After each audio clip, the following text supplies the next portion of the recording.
یہ اونٹ کے پیشاب کا جو مسئلہ ہے نا، یاد رکھو یہ بالکل حدیث میں ہے، ٹھیک ہے۔ مسئلہ یہ ہے کہ کچھ لوگ آئے تھے حضور کی خدمت میں، بظاہر وہ اسلام لے آئے، کلمہ بھی پڑھا، لیکن مدینہ منورہ کی جو اور فضا اور موسم ان کو موافق نہ آیا تو ان کے پیٹ بڑھ گئے، استسقاء کی بیماری میں مبتلا ہو۔ حضور نے حکم دیا کہ ان کو جہاں اونٹ ہیں صدقے کے، جہاں اونٹ کھڑے ہوئے ہیں صدقے کے، ان کو وہیں بھیج دو، یہ وہیں رہیں۔ اور ان کو بھی آپ نے فرمایا فَاشْرَبُوا مِنْ أَلْبَانِهَا وَأَبْوَالِهَا، تم اونٹوں کا دودھ بھی پیو اور پیشاب بھی پیو۔ تو انہوں نے دودھ بھی پیا، پیشاب بھی پیا، اور چند دنوں کے بعد بالکل ٹھیک ہو گئے، بیماری ختم ہو گئی۔ لیکن چونکہ وہ منافق تھے نا بدبخت، قتل الرائی، انہوں نے حضور کے چرواہے کو قتل کیا، اس کی آنکھوں میں بھی خنجر مارے، اور اونٹ جتنے صدقے کے کھڑے تھے وہ بھی بھگا کے لے گئے۔ حضور پاک کو اطلاع ملی تو آپ نے حکم دیا کہ پکڑو انہیں۔ بہرحال صحابہ کی تیز رفتار اونٹوں نے ان کو پکڑ لیا اور لے آئے۔ حضور نے حکم دیا کہ ان کی بھی اسی طرح آنکھوں میں سرائیاں گرم کر کے پھیری جائیں جیسے ان نے اس غریب پہ ظلم کیا۔ اب حدیث میں یہ لفظ تو موجود ہے کہ اشربوا من البانہا وابوالہا، کہ اونٹ کا دودھ بھی پئیں اور پیشاب بھی۔ اس لیے امام احمد بن حنبل رحمۃ اللہ علیہ فرماتے ہیں کہ اونٹ کا پیشاب جو ہے آدمی پی سکتا ہے، پاک ہے۔ امام ابو حنیفہ رحمۃ اللہ علیہ فرماتے ہیں کہ حضرت وہ تو ضرورت تھی، بیمار تھے، مرض میں اگر کوئی پیے، جیسے آج کل اللہ نہ کرے کسی کو ہائپرٹائٹس ہے، اس کا علاج بھی یہی ہے، اونٹ کا دودھ اور اونٹ کا پیشاب۔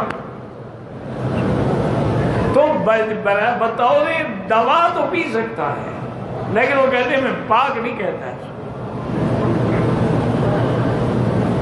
بہرحال حنابلہ کے نزدیک وہ پاک ہے، اور احناف کے نزدیک بطور علاج پی سکتے ہیں، واللہ اعلم۔ زوج اقبال صاحبہ دبئی سے پوچھتی ہیں کیا بخاری شریف سے یہ ثابت ہے کہ اونٹ کے دودھ اور پیشاب پینے سے کسی بیماری سے شفا ہوگی؟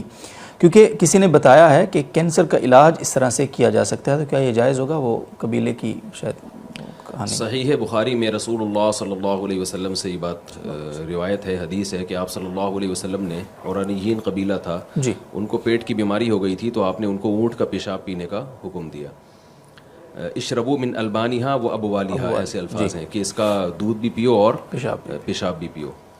تو اس حدیث کی بیس پر بعض حضرات اس کے قائل ہیں کہ اونٹ کا پیشاب کی اسلام میں اجازت ہے، لیکن اگر ہم دلائل میں غور کرتے ہیں تو ہم یہ دیکھتے ہیں کہ صحابہ کرام نے کبھی بھی ہمیں نہیں ملتا کہ اونٹ کا پیشاب کو حلال سمجھاؤ یا پاک سمجھاؤ یا وہ پیتے رہے ہوں، کیونکہ کسی حدیث کی جب کوئی تشریح کی جاتی ہے تو دوسری حدیثوں کو بھی سامنے رکھا جاتا ہے اور صحابہ کرام کے عمل کو بھی۔ ٹھیک ہے، تو دوسری جتنی بھی احادیث ہیں ان میں پیشاب سے بچنے کی بہت سخت تاکید ہے۔ آپ صلی اللہ علیہ وسلم نے فرمایا استنزہوا من البول فإن عامۃ عذاب القبر منہ، پیشاب سے بچو اس لیے کہ اکثر عذاب قبر پیشاب کی وجہ سے ہوتا ہے، یعنی پیشاب کی چھینٹوں سے بچنے کا حکم ہے، تو پینے کی اجازت کیسے ہوگی؟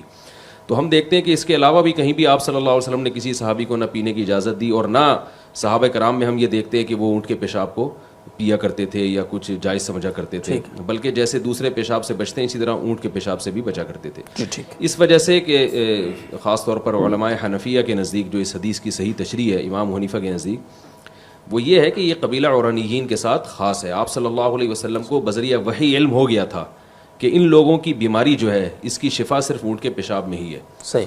تو اس بیس پر ہم بھی یہ فتویٰ دیتے ہیں کہ اگر میڈیکل سائنس سے یہ پتہ چل جائے کہ اس آدمی کی بیماری کا علاج اونٹ کے پیشاب کے علاوہ کسی بھی چیز میں نہیں ہے، کوئی مستند ڈاکٹر یہ کہہ دے، تو اس شخص کے لیے پھر ضرورت کے وقت اونٹ کا پیشاب اس کے لیے حلال ہوگا بطور علاج کے۔ لیکن عام طور پر وہ جیسے خبائث حرام ہے، قرآن نے کہا ہے کہ جتنی بھی ناپاک چیزیں خبائث ہیں وہ سب حرام ہیں، تو اونٹ کا پیشاب بھی اسی طرح ناجائز اور حرام ہی ہے۔